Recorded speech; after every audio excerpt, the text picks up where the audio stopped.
Excusez-moi, je suis toujours troublé quand le Seigneur me demande de parler, parce que c'est une responsabilité, vous savez. C'est pas quelque chose qu'on prend comme ça, d'une façon toute simple. Pour moi, c'est toujours un combat intérieur, parce que je sais ce que je veux dire, mais je ne sais pas, lui, ce qu'il veut dire, ce que son esprit a à nous dire. Et je veux pas... Vous savez, vous vous rappelez quand vous étiez à l'école, on vous faisait répéter des poésies.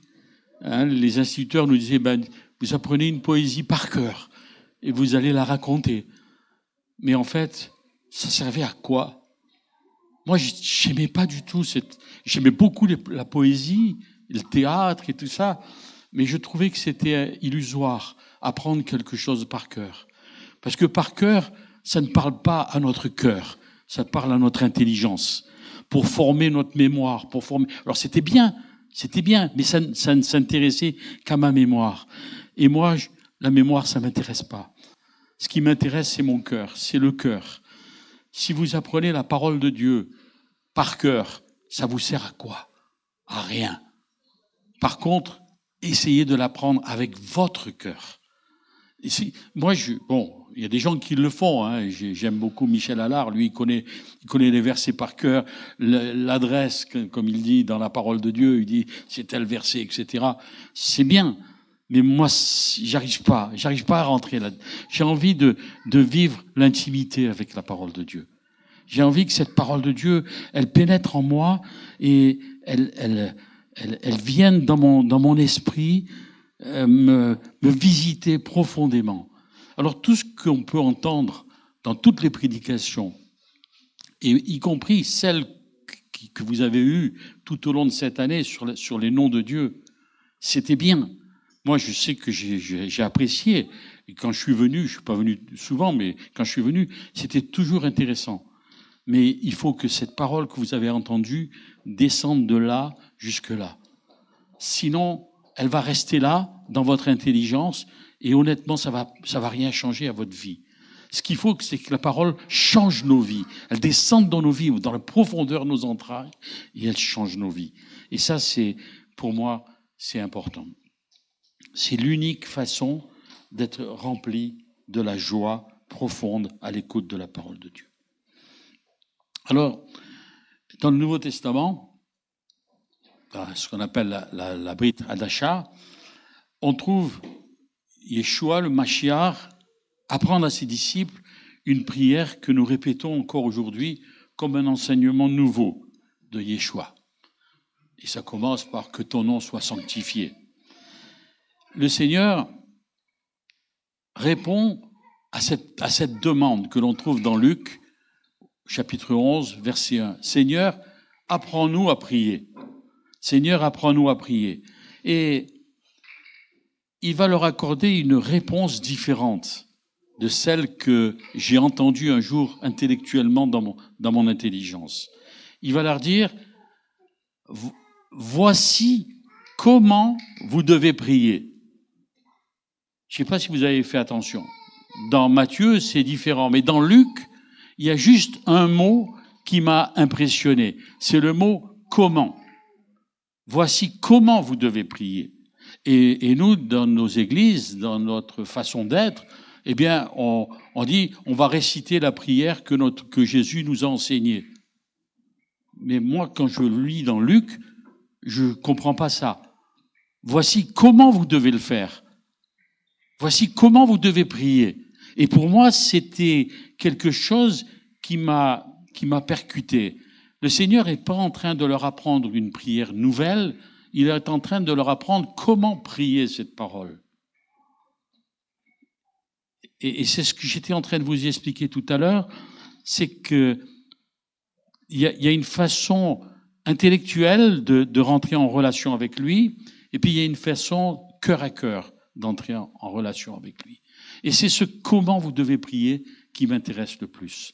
Parce que sinon, dans la tradition juive, cette prière, elle existe. La prière du Notre Père, elle existe. Elle est en deux parties.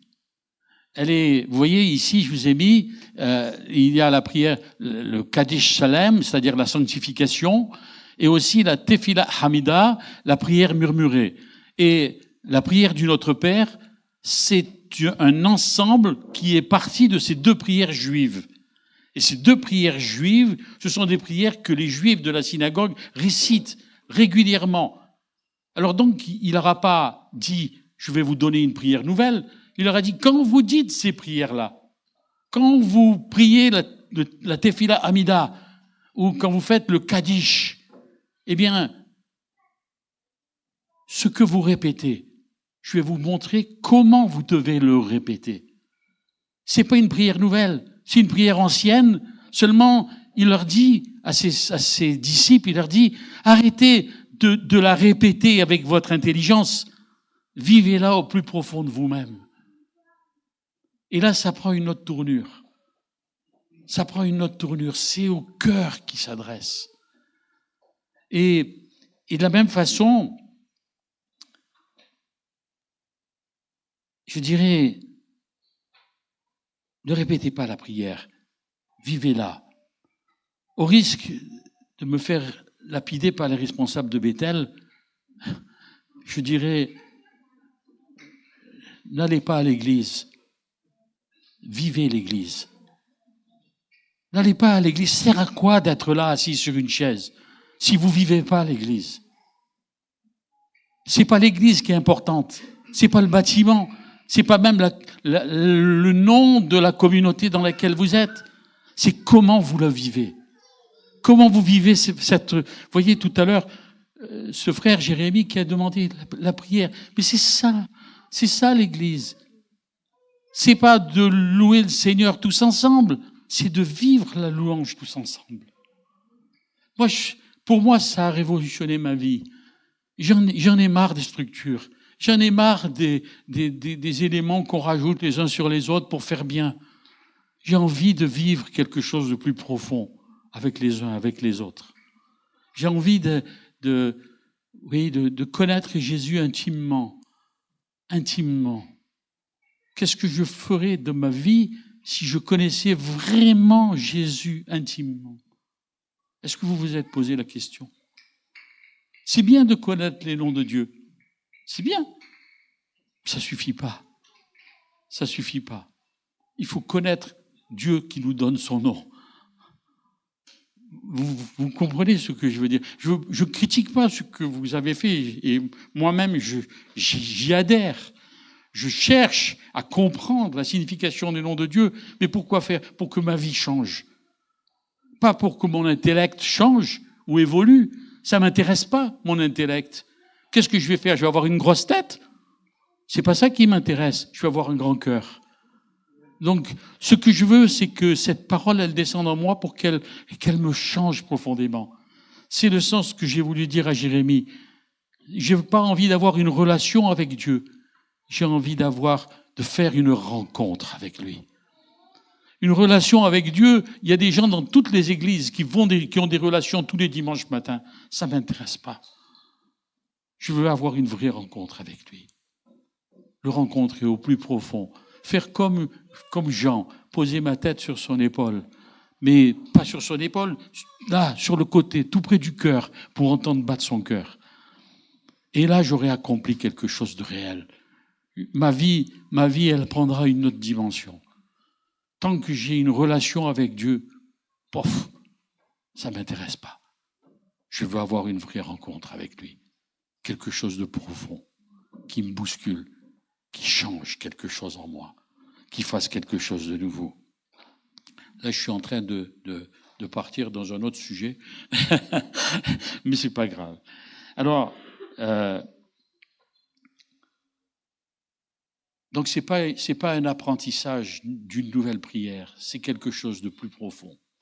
D'ailleurs, il nous dit tout de suite, il va leur dire, bon, ne soyez pas comme les hypocrites qui aiment à prier debout pour être vus des hommes. Entrez dans votre chambre, priez devant votre Père qui voit dans le secret. Ne multipliez pas des paroles en vous imaginant que vous serez exaucés. Il parle pas à notre intelligence, il parle à notre cœur. Voilà, c'est une attitude de cœur. Ne cherchez pas à comprendre les noms de Dieu pour être un meilleur savant ou mieux connaître votre Bible. Vivez la présence du Seigneur au plus profond de vous-même.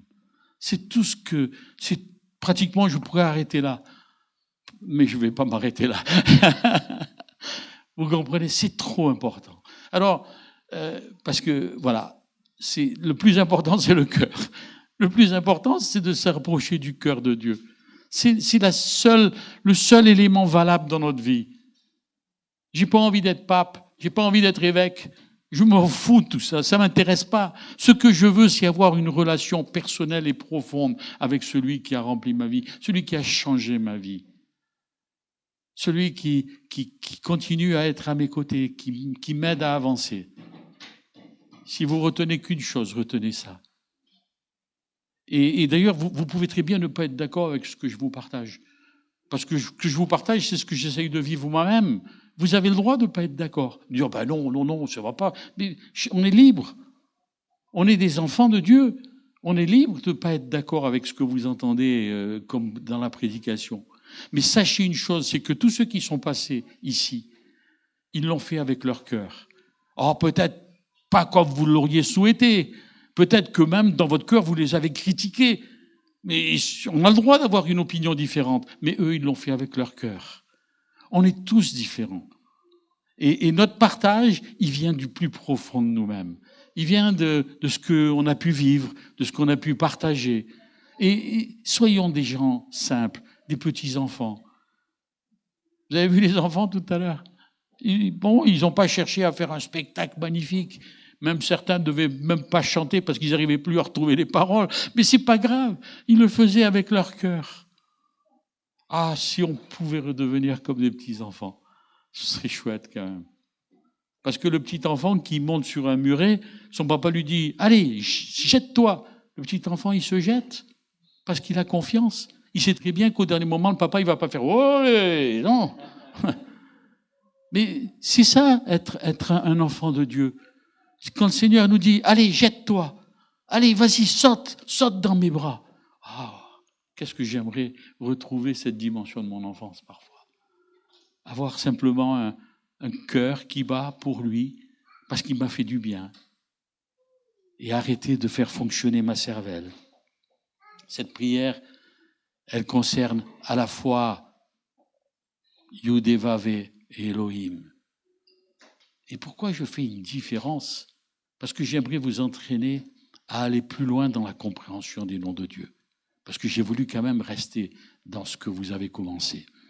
Alors, la première des choses que, ici, je vous ai mis le début de la prière du Notre Père.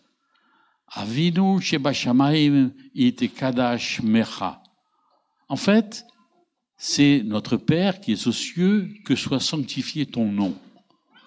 Mais il est fait mention du nom. Du nom. Et là, d'emblée, les noms de base de Dieu, c'est El, ou Elohim, et Yud He Vav. Ça, c'est des noms que l'on connaît. On les voit partout ici. Hein. Yahvé, El Shaddai, Yahvé Roi, on les voit partout dans votre église. Et ça, c'est quelque chose d'extraordinaire. Mais un jour, j'ai voulu quand même réfléchir à qu'est-ce que c'était que cette signification des noms de Dieu et qu'est-ce que ça pouvait changer dans ma vie. Et là, je me suis heurté d'abord à des raisonnements que j'ai eus, des réflexions, et j'ai voulu creuser plus avant pour essayer de comprendre. Alors, déjà, là, je vous ai mis le premier verset de la Bible, Genèse 1.1, et en haut, on lit en hébreu, Bereshit bara Elohim, en gras, et Hashamaim ve'et haaretz. Au commencement, ou dans un commencement, créa Elohim, donc Elohim créa, parce que la grammaire est différente en hébreu, les cieux et la terre. Et donc, d'emblée, on vient nous parler de Elohim, le puissant des puissants, le créateur du ciel et de la terre. C'est quelqu'un qui est au-dessus de nous, qui est très loin de nous et qui est le Dieu créateur, omnipotent, omniscient, etc., etc. Et même dans la parole, il y a un verset, moi, qui m'a toujours choqué. Celui qui voit Dieu, ben, il meurt. On ne peut voir Dieu et vivre. Et heureusement que Yeshua, c'est celui qui nous l'a fait connaître. Donc il y a à la fois un Dieu créateur tellement loin, tellement au-dessus de tout ça, et puis un Dieu présent qui s'appelle Yeshua, qui est venu nous révéler ce Père qui est tellement loin qu'on ne peut même pas l'atteindre. Alors, quand on parle des noms de Dieu, de quel nom on parle ? Est-ce qu'on parle de Elohim, ce puissant des puissants, ou est-ce qu'on parle de Yudevave, qui est apparemment peut-être celui qui nous l'a fait connaître ? Et j'ai voulu réfléchir avec mon intelligence jusqu'à ce que ça descende dans mon cœur. Parce que c'était le moyen pour moi de comprendre comment je pouvais entrer en relation avec lui. Vous me suivez ? Alors on va essayer de rentrer un petit peu dans ce domaine-là. J'espère avoir le temps, je ne sais même pas, il n'y a pas de temps. Parce qu'il me connaît, quand je commence à parler, quelquefois j'en ai pour une demi-heure, quelquefois j'en ai pour 2 heures. Donc à vous de choisir. 2 heures. Alors, donc là, on a Elohim dès le début de la parole de Dieu, dès le début de la Bible. Elohim, il est parlé d'Elohim. Alors, vous voyez ici une définition des 2 premières lettres. Est-ce que j'ai le... Non, je pas. Bon, ok, c'est pas grave. Des 2 premières lettres du mot Elohim, et vous avez ici le Aleph, la première lettre du mot Elohim qui est au-dessus, et le Lamed qui est la seconde lettre.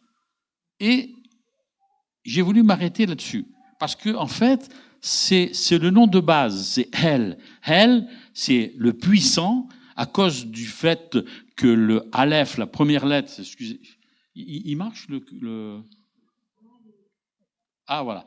Cette lettre-là, elle symbolise la force et la puissance, et elle correspond d'abord à un hiéroglyphe égyptien qui était une tête de taureau, qui a été symbolisée, et qui ensuite s'est terminé, on va dire plutôt comme ça, on va dire, c'est notre A de notre alphabet à nous. Donc c'est la première lettre de notre alphabet à nous qui définit la puissance et l'autorité. Donc le Hel, c'est le Dieu puissant et qui a toute l'autorité.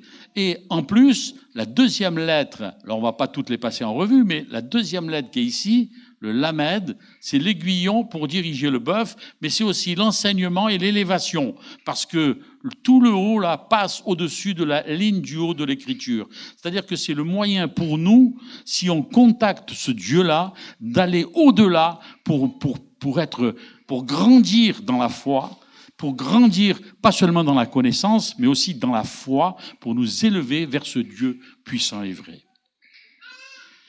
Et c'est ce Dieu, Elohim, qui a créé les cieux et la terre. C'est ce Dieu dont je parlais tout à l'heure en disant, mais est-ce qu'on peut le voir et vivre ? Et la parole de Dieu nous dit non. Tu ne peux pas le voir et vivre. Si tu vois ce Dieu-là, tu meurs. Le seul qui a pu le voir réellement pour moi, et encore une fois, vous pouvez ne pas être d'accord avec moi, mais le seul qui a pu le voir, c'est Moïse. Moïse, il a pu voir ce Dieu-là, et il a, à un moment donné, il s'est couvert la face pour pas le voir. Mais si je pouvais avoir un petit peu d'eau. Ah pardon, ok, super.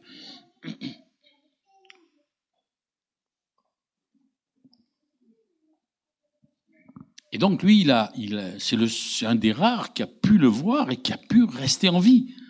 Et je dirais que ce Dieu-là, moi, il m'impressionne, il me fait peur, quelque part. Si je le vois et que je meurs, ben, il y a un problème là. Hein. Et vous voyez que ce Dieu Elohim, donc j'ai regardé les 2 premières lettres pour parler de la puissance et de l'autorité de ce Dieu-là, mais dans la Genèse, il est fait mention de Elohei Israël. Il y érigea un autel qu'il dénomma le Seigneur et le Dieu d'Israël. Le Dieu d'Israël, c'est Elohei Israël. Mais ça n'a rien à voir avec Elohim, puisque Elohim ici se termine avec les 2 lettres qui sont là, Et là, il n'y est pas. Donc, il y a quelque chose sur lequel j'ai voulu m'interroger. Donc, le Dieu dont on parle dans la Genèse, le Dieu créateur, il est différent du Dieu Élohé Israël qui va commencer en Genèse 33. Et là, il y a une explication à avoir, parce que sinon, on ne comprend pas tout à fait la réalité de ce Dieu qui change de nom dès le début de la Genèse. Alors, si je reviens ici, dans Genèse 1.1, Bereshit, dans un commencement, bara, créa, Elohim. Elohim. Et ce qui est extraordinaire, c'est que ce mot Elohim, c'est un mot qui est pluriel. C'est pour ça qu'il y a une différence entre Elohé, le Dieu d'Israël, qui est unique, et Elohim, c'est un Dieu pluriel, mais qui utilise un verbe au singulier. Alors, dès le début de la Bible, Genèse 1.1, pour tous les profs de français, vont mettre un 0 pointé à Dieu.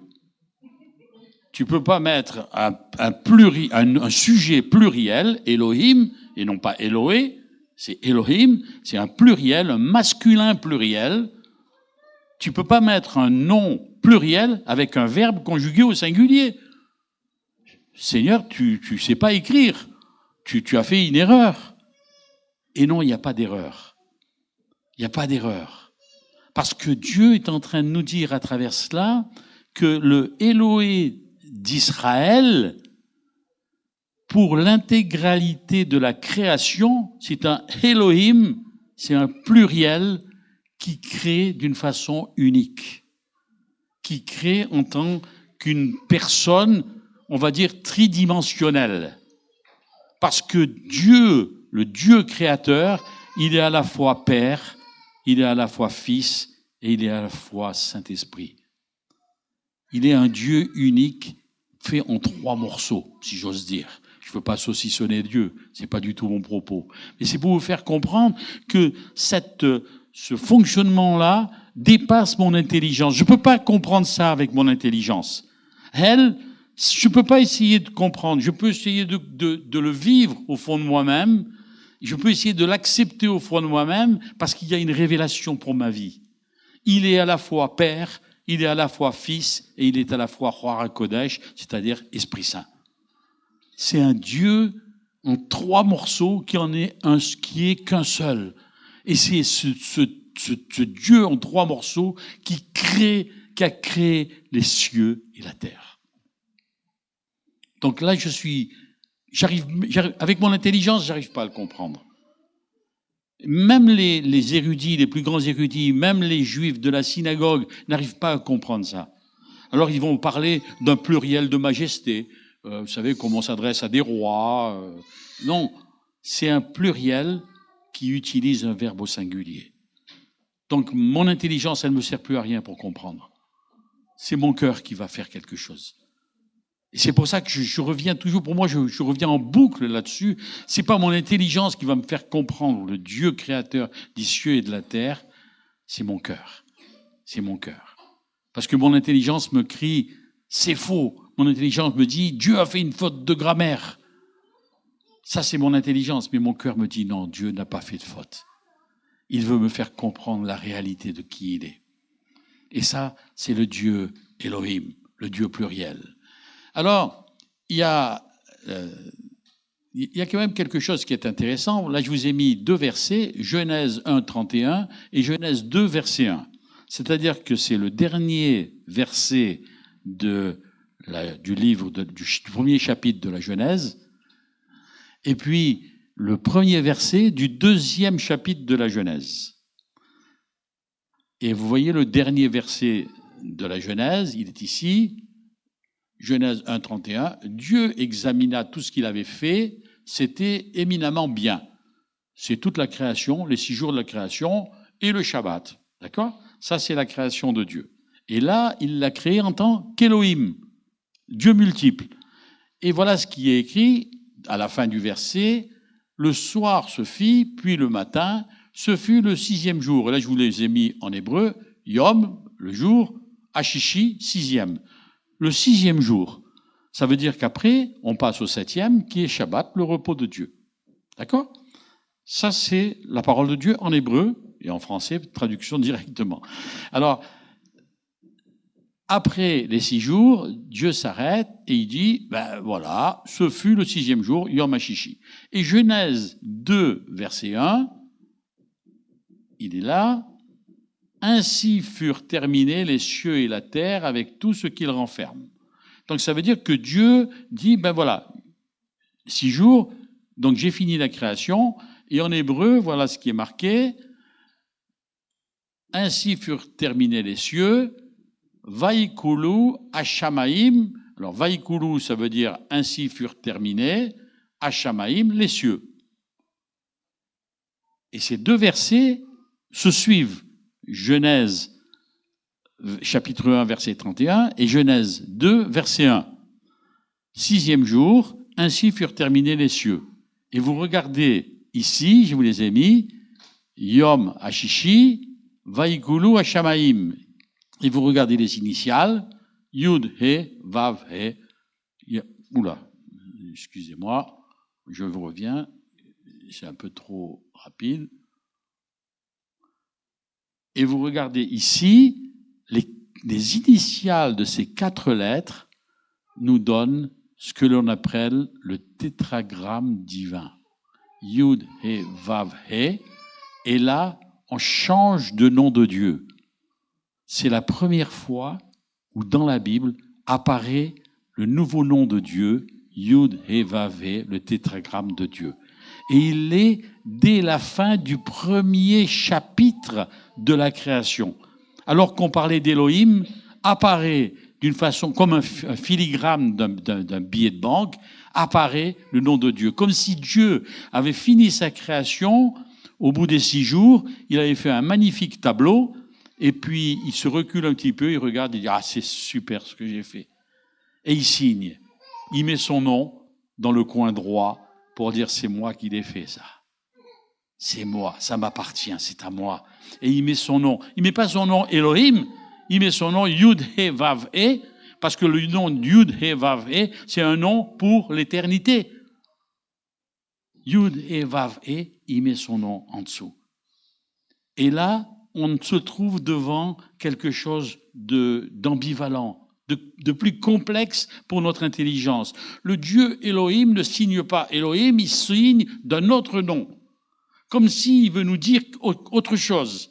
Comme s'il veut s'adresser à notre intelligence pour que notre intelligence s'arrête de fonctionner et que ça descende dans notre cœur. Ce Yud et Vav a autre chose à nous dire. C'est plus Elohim, c'est Yud et Vav qui vient nous parler. Qui vient nous dire quelque chose. Et dans le monde juif, on sait très bien ce que ça veut dire Yud et Vav. D'abord, ils disent, dans la synagogue, ils disent, c'est un nom imprononçable. Vous n'entendez jamais dans la synagogue prononcer le nom de Yud et Vav, parce qu'on n'a pas le droit de le faire. Parce que la Bible nous dit, tu ne prendras pas mon nom en vain. Et nous, excusez-moi, je ne critique pas, mais je m'aperçois qu'ici, on l'écrit partout. Et on l'écrit Yahvé, Yahvé Rapha, Yahvé Roi. Je ne critique pas. Je suis en train de voir quelque chose, mais c'est important qu'on en parle, parce qu'on ne peut pas prendre ce nom en vain. Parce que prendre ce nom, ça risque de nous jouer des tours. Les Juifs n'utilisent pas ce nom. Ils utilisent ce qu'on appelle un kéré perpétuel. Dans le monde juif, on sait ce que ça veut dire. Un kéré perpétuel, c'est quelque chose que l'on dit à la place d'une autre chose. C'est-à-dire qu'on ne peut pas prendre le nom de Dieu, Yud et Vav, et dire Yehovah. Quand dans certains chants, j'entends Yahvé, Yahvé, Yahvé, j'ai les poils qui se hérissent. Parce qu'on est contraire à la parole de Dieu. Et encore une fois, je ne critique pas la louange. Hein. Je sais que des fois on chante Yahweh, Yahweh, Yahweh. Et moi, à chaque fois que j'entends Yahweh, Yahweh, ça me fait grincer des dents. Parce que je me dis, si un jour il y a un juif de la synagogue dans la salle, il va sortir.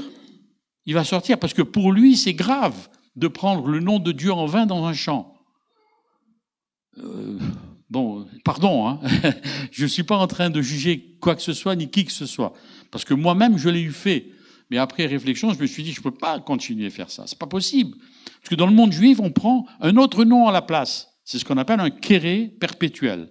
Kéré, ça veut dire quelque chose que l'on dit, mais d'une façon perpétuelle. C'est-à-dire qu'on ne dit pas Yud et Vavé, on ne dit pas Yahvé, on dit Adonai à la place. Ou on dit Makom, ou on dit Hachem, on dit autre chose. Ou on dit Malchut, on dit autre chose. D'autres noms qui signifient presque la même chose, mais qui n'ont pas l'équivalent de Yod et Vavé.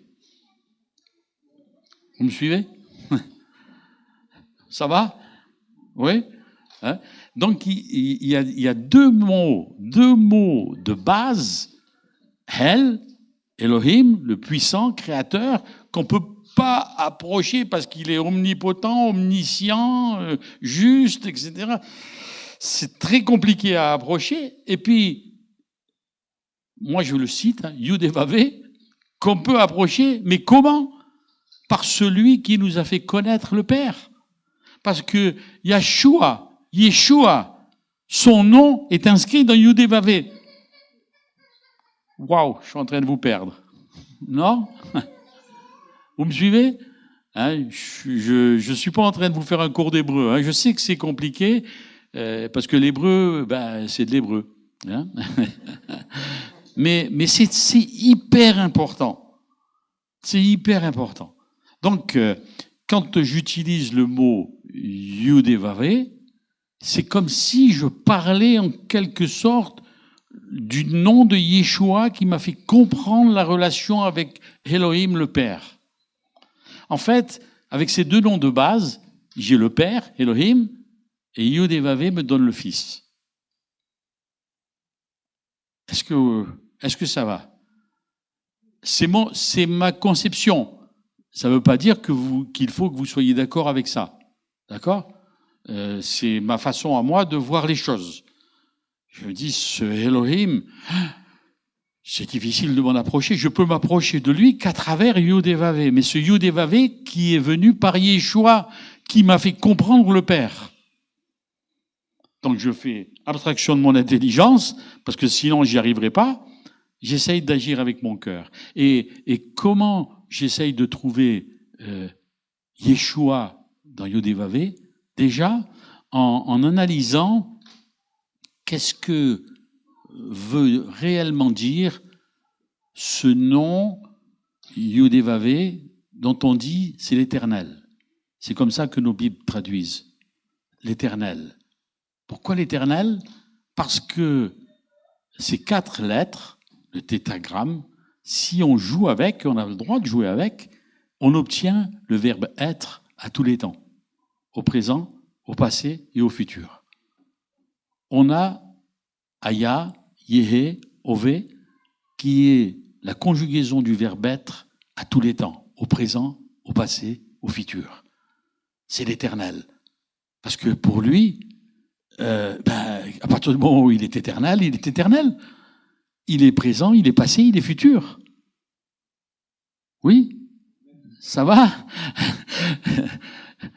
Je fais appel un peu à votre intelligence, mais faites descendre ça dans votre cœur. Faites descendre ça dans votre cœur. Quand je m'adresse à Yud et Vavé, je m'adresse à l'Éternel. Et qui est l'Éternel? Il y a un chant qui dit « Qui est l'Éternel si ce n'est notre Dieu ?» Mais ce Dieu-là, comment on peut le connaître? Par Yeshua. Parce que dans Yeshua, il y a le nom de Yud et Vavé.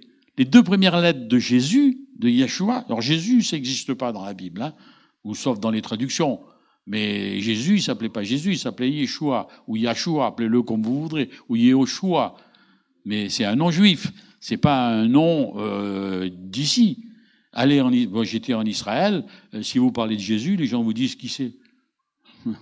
Parce qu'ils ne savent pas. Mais ils parlent en hébreu. Et quand Jésus va revenir, il ne va pas revenir à Valence, ni même à Fontbarlette, hein, ni où vous voudrez, ou à la synagogue. Il va aller à Jérusalem, sur le mont des Oliviers. et on va être obligé de dire son nom. Et son nom, c'est Yeshua ou Yehoshua, appelez-le comme vous voulez. Hein, je ne suis pas en train de vous dire il faut changer de nom. Non, c'est marqué, j'ai vu que dans un chant, il y avait marqué Jésus, c'est parfait. C'est parfait, parce que c'est une traduction. Hein, on sait, nous, ce que ça veut dire. Mais s'il y a un juif, il va dire, je ne sais pas qui c'est. Hein. Par contre, Yeshua, ils connaissent. Ils connaissent, à tel point qu'ils se moquent de lui. Ils l'appellent l'équilibriste, parce qu'il a été en équilibre sur une croix, un jour sur une terre. Ils se moquent de lui, parce qu'ils n'ont pas, ils le reçoivent avec leur intelligence, ils analysent qui c'est, ils savent très bien que pendant la guerre, les Allemands les ont persécutés avec le nom de Jésus écrit sur leur ceinturon, et ça, ils n'en veulent pas. Mais tant qu'ils le lisent avec les yeux de leur intelligence, ça ne passera pas. Il faut qu'ils le lisent avec les yeux du cœur. Et là, ça va commencer à changer. Y compris pour les Arabes, pour les Palestiniens. Là, ça va changer. Comprenez, tant qu'on analyse la situation en Israël, entre Palestiniens et Israéliens, etc., on n'arrivera à rien. Ou du moins à pas grand-chose. Le seul qui peut faire changer quelque chose, c'est notre cœur. Le seul élément qui peut faire changer quelque chose, c'est le cœur. C'est recevoir Yeshua dans son cœur. Et là, vous allez voir les solutions, ça va aller très vite. Parce que c'est lui qui va tout remettre de l'ordre là-bas. Alors, donc, si vous voulez, il a signé Yudé Vavé. Et donc, je me suis arrêté dessus. Je me suis dit, maintenant, il faut que je réfléchisse à quoi vont me servir ces noms de Dieu, ces noms préliminaires de Dieu, pour me faire avancer. Vous avez du temps? Ça va? On avance? Allez, on va essayer d'avancer. Alors, je vais passer... Voilà, donc là, j'ai mis sur cette menorah, elle, en bas, elle, le puissant, Ohim, le puissant des puissants. Et je l'ai mis au centre. Je l'ai mis au centre de la menorah. Et j'ai voulu essayer de regarder dans la parole les éléments qui viennent me parler à mon intelligence, même si j'ai compris qu'au départ, je ne pouvais pas m'approcher de ce Dieu, parce que c'est le puissant des puissants. Les puissants des puissants, on ne peut pas s'approcher comme ça. Essayez d'aller voir le Premier ministre ou le Président de la République, vous n'allez pas pouvoir rentrer comme ça. Il faut que vous fassiez partie de... Bon, je n'ai sûrement pas envie d'aller le voir, mais bon... Et ce que l'on vit sur la terre, c'est des choses qui viennent aussi nous parler du Seigneur. C'est difficile de nous approcher des responsables politiques. Ben, c'est difficile de nous approcher de Dieu. Mais on peut s'en approcher par Yeshua. Alors là, c'est le Dieu qui est un peu... qui est omnipotent, c'est-à-dire... Il a toute la puissance, toute l'autorité. Il peut faire ce qu'il veut avec son autorité. Et moi, je suis rien là-dedans. Je suis rien. Je suis tellement loin de cette puissance, cette autorité. Même s'il m'a donné la puissance et l'autorité par le Saint-Esprit. Même s'il m'a donné le fruit de l'esprit pour essayer d'être patient, d'être bon, d'avoir la joie, etc. Mais j'avoue que quelquefois, je le perds, ce fruit de l'esprit. D'ailleurs, en passant, c'est pas les fruits de l'esprit, Galates 5:22, c'est le fruit de l'esprit. C'est-à-dire, on doit avoir l'intégralité du fruit. C'est comme quand vous mangez une grenade, vous l'ouvrez, à l'intérieur, il y a des graines. Mais l'aspect extérieur, c'est qu'un seul fruit. Hein? Et donc, c'est très difficile de s'approcher de ça. Alors, j'ai voulu ensuite mettre les différents attributs de Dieu autour de cette menorah. Et soit dit en passant, Zacharie nous dit, Dieu parle à Zacharie, il lui dit, qu'est-ce que tu vois? Et il lui montre une menorah. Et Zacharie lui dit, je vois une menorah. Et Dieu lui répond, eh bien, ce sont les yeux de l'Éternel qui parcourent la terre. Donc il est au-dessus de nous et il parcourt la terre. Alors quand il parcourt la terre, eh bien de chaque côté j'ai mis déjà d'autres éléments de El. El Elyon ou El Roi. El Roi, c'est le Dieu qui m'a vu. El Elyon, c'est le Dieu très haut. Donc il est haut et à la fois il me voit. C'est complètement ambivalent, c'est complètement bizarre. Je peux pas comprendre avec mon intelligence. C'est-à-dire, tout à l'heure, je disais, il est omnipotent, en disant El Elyon, il est au-dessus de tout, mais là, il est omniscient. Ça, c'est les scientifiques qui nous disent Dieu est omnipotent, Dieu est omniscient. Il est omniscient parce que il est au-dessus de tout et il est capable de voir les moindres choses de notre vie. El Roi, c'est par exemple l'histoire d'Agar, où Abraham l'a chassée dans le désert et elle est en train de mourir. Et Dieu la voit. Il voit la détresse de l'enfant et il entend les pleurs de l'enfant et il s'approche de nous. Et là, je me dis quand même, ce Dieu puissant qui est au-dessus de ma pauvreté, il est capable d'être le plus haut, mais aussi de voir les moindres choses de ma vie. Et ce Dieu qui est loin, qui est inaccessible, je commence à avoir une relation différente avec lui. Ah, tu es puissant, tu es vrai, tu es loin, mais tu me vois. Tu vois les moindres petites choses de ma vie. Et ça me rassure. Ça me rassure. Ça, ce sont les attributs de Dieu, omnipotent et omniscient. Et puis, il est aussi le Dieu Chai, celui qui donne la vie. Le El Chai. El Chai, c'est celui qui donne la vie. C'est donc celui qui tient ma vie entre ses mains. C'est aussi, s'il m'a donné la vie, c'est le Dieu Elkana. Elkana, c'est le Dieu jaloux. C'est le Dieu jaloux. Est-ce que dans mon cœur, j'ai accepté que ce Dieu qui m'a donné la vie, est-ce que j'ai accepté de le suivre intégralement, sans ouvrir ma vie à d'autres dieux? S'il est jaloux, ça peut être dangereux pour moi. Vous comprenez? C'est ma relation avec les attributs de ce Dieu unique, omnipotent, omniscient et juste. Il est juste. Parce qu'il donne la vie, et il dit, je veux pas que tu ailles donner ta vie à quelqu'un d'autre. Il est juste pour nous. Et puis, j'ai continué, et là, j'ai mis les deux autres définitions de El Shaddai et El Olam. El Shaddai et El Olam. Le El Olam, il est tellement loin, et le El Shaddai, il est tellement près. Parce que dans Olam, il y a le Olam Azé, c'est-à-dire le royaume maintenant, la présence maintenant, et le Olam Abba, le royaume qui vient. Donc, on est avec cette relation avec ce Dieu, El Olam, en liaison avec le présent et le futur qui arrive. Vous vous rendez compte? Moi, j'arrive pas à comprendre. Je sais pas vous si vous arrivez à comprendre, écrivez-moi quelque chose. Mais oui, il y a des trucs que je comprends pas. Ça dépasse mon intelligence. J'ai l'impression d'être une virgule au milieu d'un texte de 80 pages ou de 100 pages. Je suis rien. Et je comprends pas ce qu'il fait avec moi. Il est tellement loin de moi. Mais en plus, il me dit, je suis aussi El Shaddai. Je suis le puissant, mais Shaddai, Shaddai.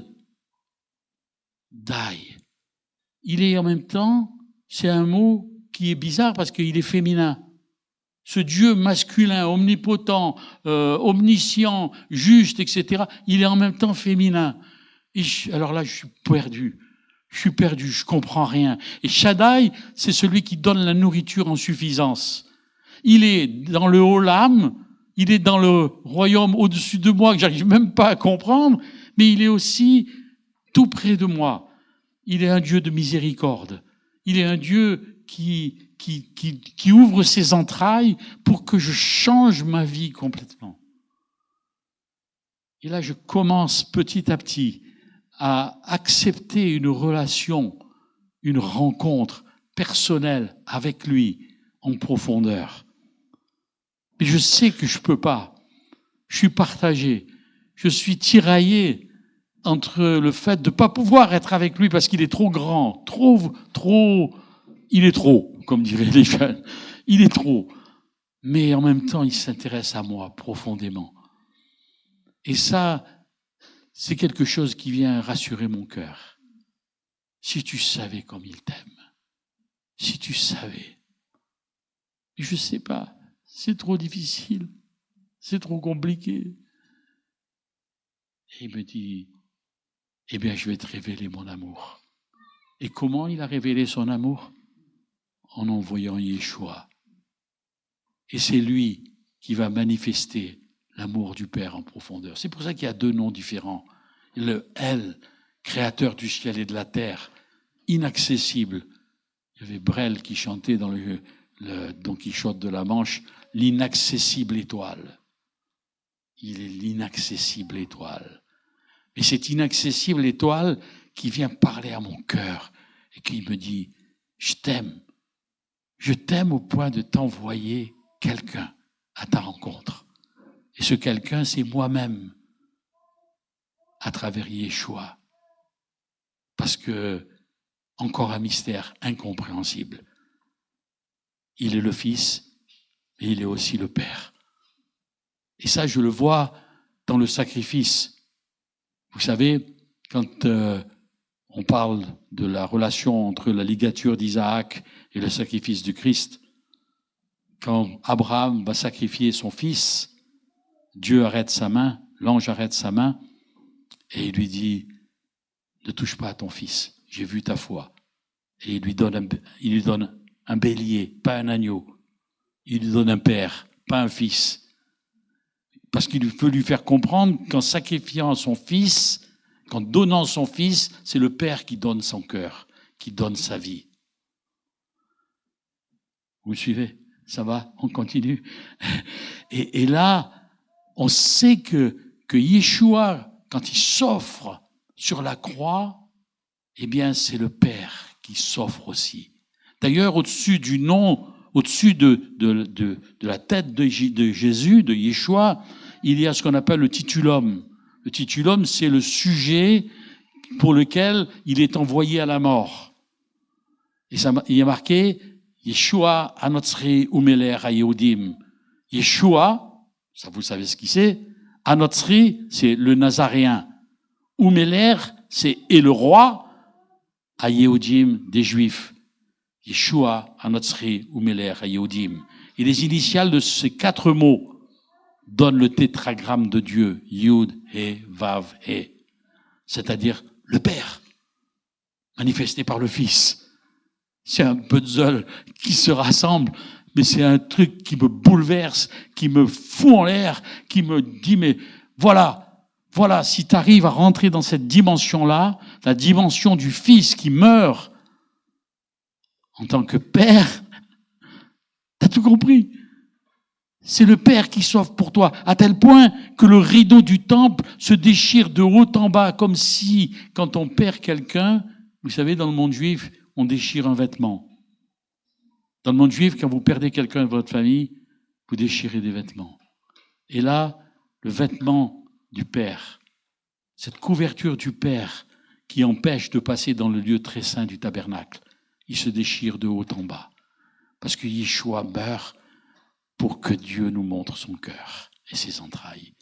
Il déchire le rideau afin qu'on puisse accéder nous aussi. Parce que lui, Yeshua, il est rentré une fois pour toutes de l'autre côté du rideau.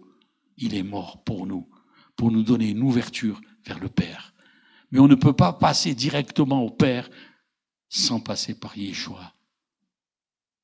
Alors on peut rentrer. Mais pourquoi faire?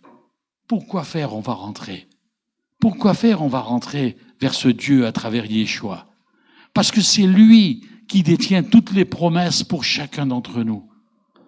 C'est lui qu'on va prier, c'est lui où on va faire monter notre intercession, c'est vers lui, et c'est lui qui va être l'instrument de la bénédiction pour notre vie. Alors,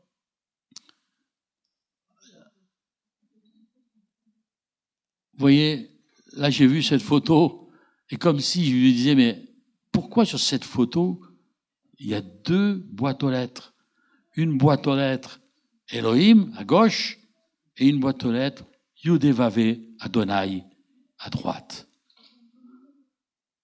Et c'est là ce qui est venu m'interroger. Le Seigneur m'a dit, mais Si tu veux t'adresser au Père, adresse-toi au Fils. Adresse-toi au Fils parce que c'est lui qui te l'a fait connaître.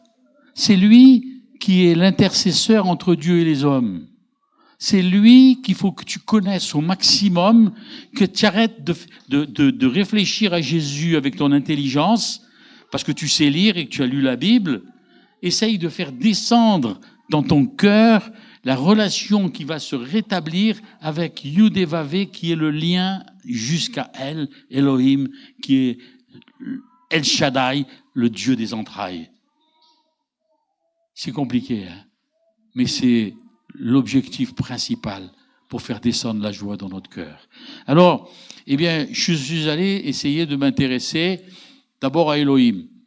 Elohim, il n'y a qu'une voix, c'est difficile, il faut essayer de lui parler, il y en a qui prennent des fois des haut-parleurs pour essayer d'être le plus près de Dieu, mais de toute façon, il nous entend pas directement. Ça, c'est ma conviction. Il va nous entendre à travers le Fils. Si vous cherchez à crier à Dieu, vous pouvez toujours crier. Hein? D'ailleurs, même les païens disent si Dieu existait, etc. Mais Yeshua, il existe. Et c'est lui qui est venu pour nous révéler ce Père inaccessible, omnipotent, omniprésent, juste. Et alors, de l'autre côté, eh bien voilà, on va s'adresser à Yudévavé. Le seul problème, c'est qu'il va recevoir des tas de courriers. Des tas de courriers.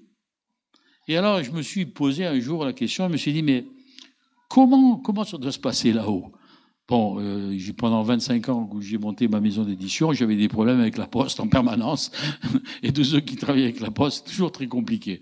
Mais bon, je me suis dit, il doit y avoir un secrétariat en haut, pas possible, pour récupérer toutes les demandes, toutes les prières, toutes les intercessions, etc. Et je me suis dit, mais il y a peut-être quelque chose à comprendre dans le nom de Dieu, Yudévavé, Adonai. Il y a peut-être quelque chose à comprendre.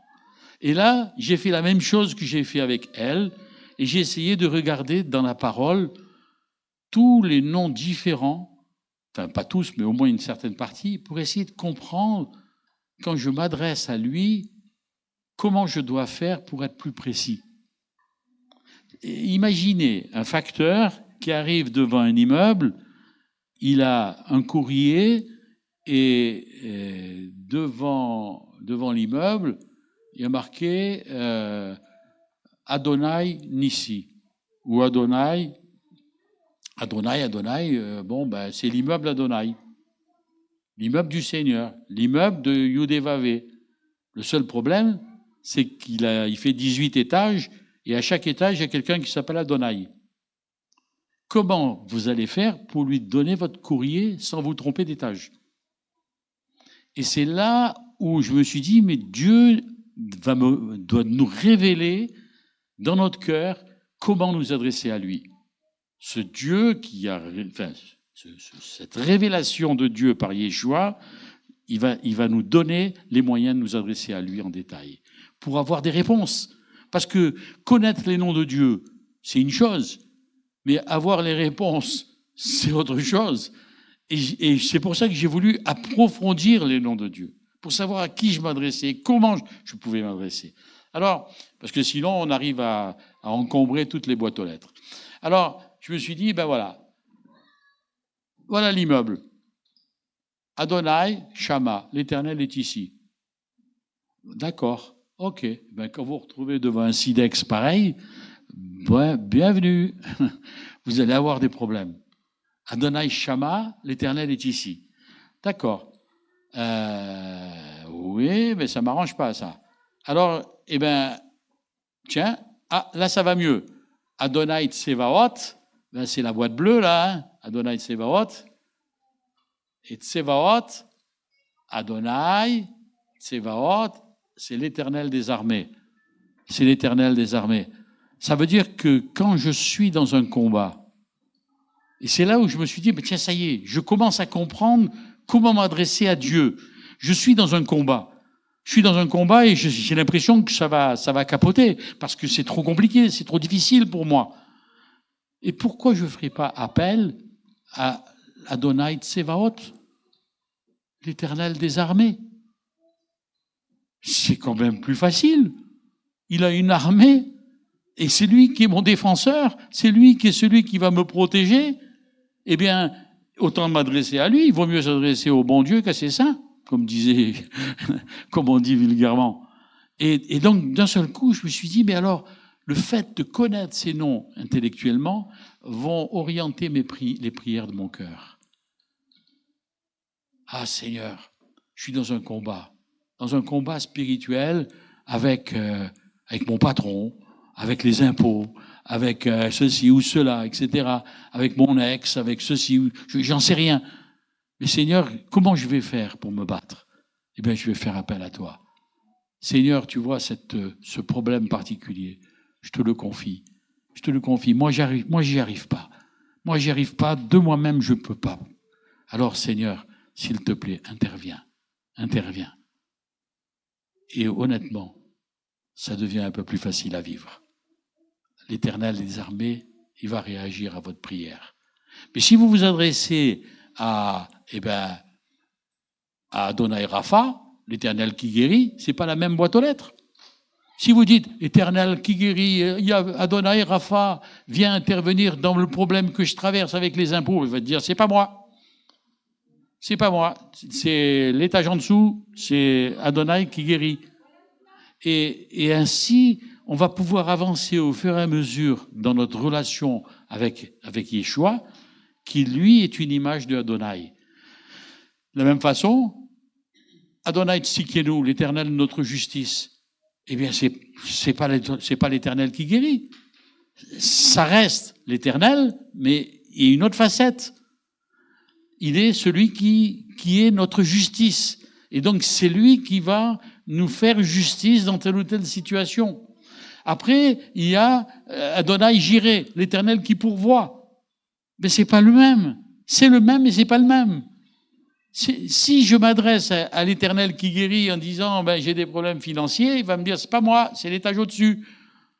Autant aller vers la personne concernée. Si vous allez à la préfecture et que pour faire changer votre permis de conduire, eh bien n'allez pas à la préfecture en demandant un certificat de nationalisation. Ils vont vous dire c'est pas nous, c'est l'autre. Et je pense qu'avec Yeshua, c'est la même chose. Il est tout. Mais il a besoin d'entendre des prières ciblées. Et c'est, je crois, ce que le Seigneur avait à me dire pour moi. Éternel Shalom, l'Éternel est ma paix. Par moment, j'en ai besoin. Et donc, autant m'adresser à celui qui peut me donner la paix. L'Éternel Roé, l'Éternel est mon berger. C'est celui qui peut s'occuper de moi comme si j'étais une brebis perdue et qui avait besoin de retrouver le chemin qui mène à Dieu. L'Éternel Nissi, l'Éternel est ma bannière. C'est pas la même chose. L'Éternel est ma bannière, là je crois que quand je dois aller témoigner quelque chose de Dieu quelque part, j'ai pas besoin d'avoir l'Éternel Tsikenu ou l'Éternel Rapha ou autre. J'ai besoin d'avoir l'Éternel et ma bannière. Parce que c'est lui qui va être devant pour aller jusqu'à la victoire. Et ainsi, j'aurais pas besoin d'avoir 36 boîtes aux lettres, il suffit de trouver la bonne. Alors, j'ai pas voulu m'appesantir plus que ça, j'aurais pu aussi développer beaucoup plus, mais ce que j'ai voulu, c'est vous dire, avant tout, c'est recherchez l'Éternel de tout votre cœur, de tout votre cœur. Pas seulement avec votre âme et votre intelligence. Recherchez-le. Et sachez que ce Elohim qui est au-dessus, il est tellement loin et tellement difficile à atteindre qu'il nous a donné Yeshua pour qu'on puisse rentrer en contact avec lui. N'hésitez pas. Mais ne lui envoyez pas des courriers qu'il ne pourra pas lire. Envoyez-lui un courrier ciblé par rapport à la situation de votre vie. C'est tout le mal que je vous souhaite. Je vous bénis. J'ai tenu en presque 1 heure, mais ça va. Voilà, je vais arrêter là. Si vous avez aimé cette vidéo, n'hésitez pas à liker et à vous abonner à notre chaîne Bethel YouTube.